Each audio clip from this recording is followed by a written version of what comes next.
Guys, Professor Bell, Comic Book University. I am still here taking over Nerdarchy. Last week there was a glitch. I did the video and everything, but I sent the wrong video, and by the time that Dave actually realized it, by the time that it was fixed, I'd sent him the other video. It was way too late to put it up, so anyway, I still took over Nerdarchy last week, but Dave found a way to, take it back. Anyway, so I'm taking over this week also. Take that. And, drop it.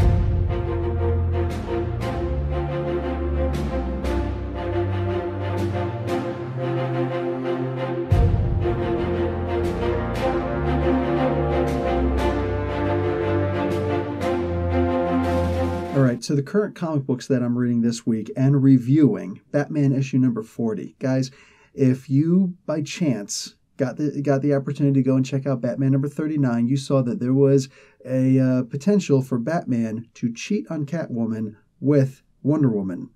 I'm just asking you real quick, all right? I'm even asking the ladies. Would you cheat on Catwoman to be with Wonder Woman?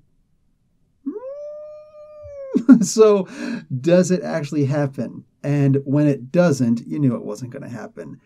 Why? That was actually the interesting point, and what was the fallout of it still? Does Catwoman actually believe what happened? Very interesting. It's a really cool story. I'm loving it.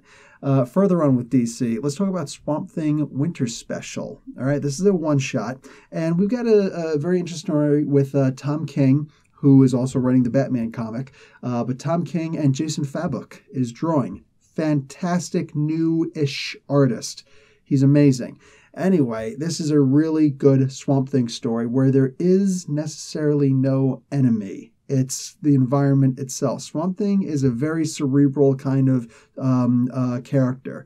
And it's always been amazing. Just him fighting bad guys is pointless, all right? But him actually fighting with greater concepts, those are the really good Swamp Thing stories, and that's what this was. But there's also a second story in here, and is actually the last story that is ever written by Len Wein. Len Wein is the creator of Swamp Thing. Len Wein is also the creator of Wolverine. So Len Wein died last year, and it's sad, it's generally sad, but this is the last story that he ever wrote. And there's a cool little, I think, 6 pages of conversation about Len Wein and what his intent was for this story. It's good. It's good. I would consider checking it out. It's the final script, I should say, that he'd ever written for a comic book. Anyway, we can also talk about X-Men Red, issue number 1. All right. This is going to be a continuing series.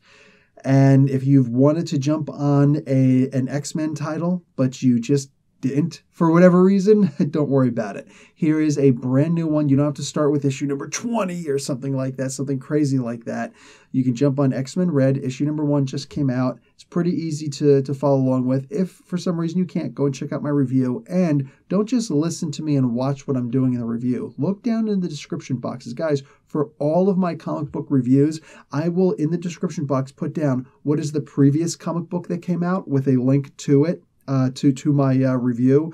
Also a link to buy the comic if you want, for crying out loud. But more importantly, I also put down what is the next issue in the story and a link to that, if the story's come out already. And more than that, I put down concurrent issues. So if there's a story that is outside of this comic that affected this comic or this character in a way that shows in this story, I will actually have that concurrent issue linked in there also. So Comic Book University, literally, anywhere you need to go to understand the character and the story itself, there's plenty of hyperlinks inside for you to find all those things out. Now, furthering, we've got Infinity Countdown Adam Warlock issue number 1. Now, this should have been, and by issue number 1, this is just a one-shot, but this really should have been a preview comic book because it's more of a prelude than anything else. Nothing particularly spectacular happens in here, but it does lead up to several instances that will affect later on. There are several hints in there, and how he travels into the future, because he travels into the past and then into the future. How he pulls this off, it's actually pretty impressive. I would consider checking it out. All right. And after that, you got Batman White Knight, issue number 5 of 8. This is an amazing story. Absolutely loving it. Rogue Gambit, issue number 2. I I fawned all over issue number 1, and there are a lot of people saying that issue number 2 was better than issue 1. I disagree politely, but it's not to say it was worse than issue 1. This is a really good comic, and it's not too hard to jump onto something like this.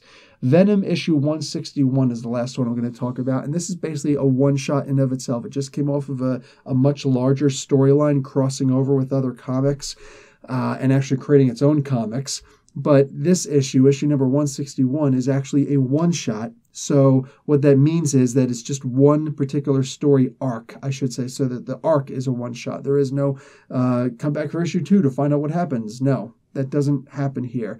Issue 161 is a standalone. There we go. It's a standalone comic. So you can read the story. It doesn't matter what happened before, not really.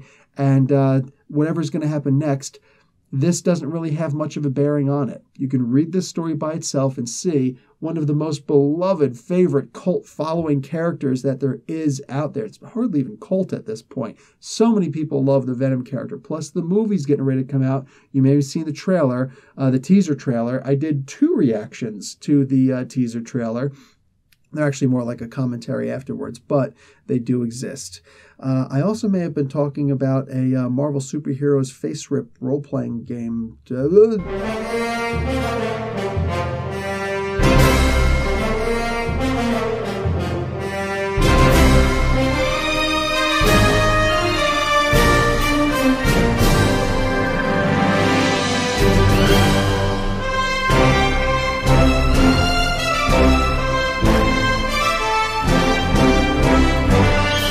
Alright guys, and let's just wrap all that up right now. I did a whole bunch of Black Panther characters explained in a minute, and a bunch of their stories, including the first issue showing the incursions that would eventually lead to the reboot of the entire Marvel Universe. And it's a soft reboot, agreed, but it is still a reboot. It's an actual reboot for the Marvel Universe. And the first issue that actually detailed why that happened, how that happened, is right there. So spotlight on story, New Avengers Volume 3, issue number 1, Incursions. Go and check that out.